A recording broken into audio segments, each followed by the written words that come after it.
शहर के एक कॉलोनी में एक बुजुर्ग कपल अंकल और आंटी रहते थे। वह कॉलोनी अभी जल्द ही बनी थी, इसीलिए उसमें 4 से 5 घर बसे हुए थे। इनका बेटा इन्हें छोड़कर अपने पत्नी के साथ विदेश में रहता था, क्योंकि उसकी पत्नी ये नहीं चाहती थी कि वह घर पर रहकर अपने सास-ससुर की मदद करे।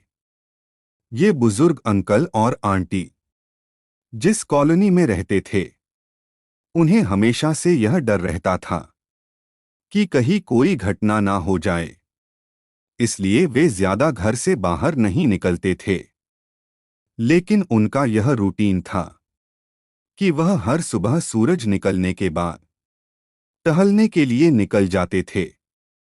एक दिन दोनों रोज की तरह कि सुबह को टहलने निकले थे, उन्होंने देखा कि एक लड़का तेजी से साइकिल चलाता हुआ जा रहा है और उस साइकिल के पीछे एक फावड़ा बंधा हुआ था। लेकिन उन्होंने ज्यादा ध्यान नहीं दिए और चले गए। दूसरे दिन उसी समय फिर से वह लड़का दिखा और उसी तरह तेजी से साइकिल चलाता जा रहा था। इसी तरह तीसरे और चौथे दिन भी वह लड़का दिखा। 5वें दिन आंटी जी ने अंकल जी से पूछा कि ये लड़का हर रोज सुबह इसी समय तेजी से साइकिल चलाते हुए जाता है।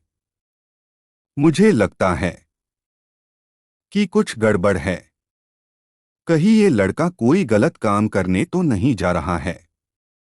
लेकिन अंकल जी ने मना कर दिया कि जा रहा होगा कहीं हमसे क्या। परंतु आंटी जी बोली, हमको देखना चाहिए कि हमारे कॉलोनी में कोई गड़बड़ तो नहीं। अंकल जी बोले, ठीक है, अगले दिन हम इस लड़के का पीछा करेंगे और देखेंगे कि ये जा कहाँ रहा है। अगले दिन सुबह को फिर से वो लड़का तेजी से साइकिल चलाता निकला।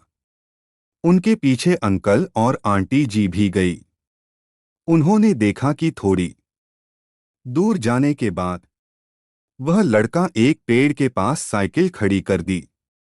उसी पेड़ के पास थोड़ी सी खाली जमीन पड़ी थी और उसे वो खोदने लगा।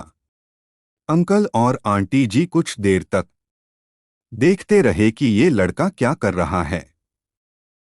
लेकिन लड़का जमीन खोदे जा रहा था।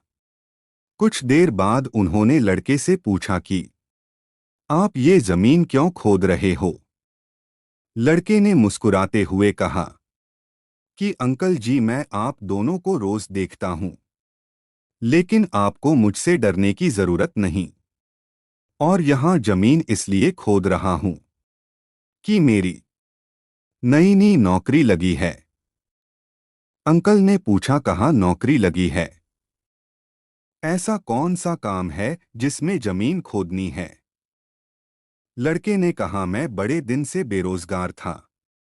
फाइनली मुझे फार्म हाउस में काम मिला है और उन्हें ऐसे लड़के की जरूरत है जिसे काम करने का अनुभव हो, और मेरे पास कोई भी अनुभव नहीं है। इसलिए मैं रोज यहां फावड़ा लेकर आता हूं और जमीन खोदने की प्रैक्टिस करता हूं, ताकि जैसे ही नौकरी पर काम शुरू हो उसमें हमें निकाल ना दिया जाए। इसलिए रोजाना मेहनत कर रहा हूं, कोशिश कर रहा हूं। उस लड़के की बात सुनने के बाद अंकल और आंटी जी ने लड़के को आशीर्वाद दिया और बोला, बहुत ही बढ़िया बात है। प्रयास ही जिंदगी में सब कुछ है। यह छोटी सी कहानी जिंदगी में बहुत बड़ी बात सिखाती है। तो अगर हमें सक्सेस होना है तो सक्सेस के लिए सबसे जरूरी चीज है कि हमें लगातार मेहनत, कोशिश और प्रयास करनी होगी, तभी हम जीवन में सफल होंगे।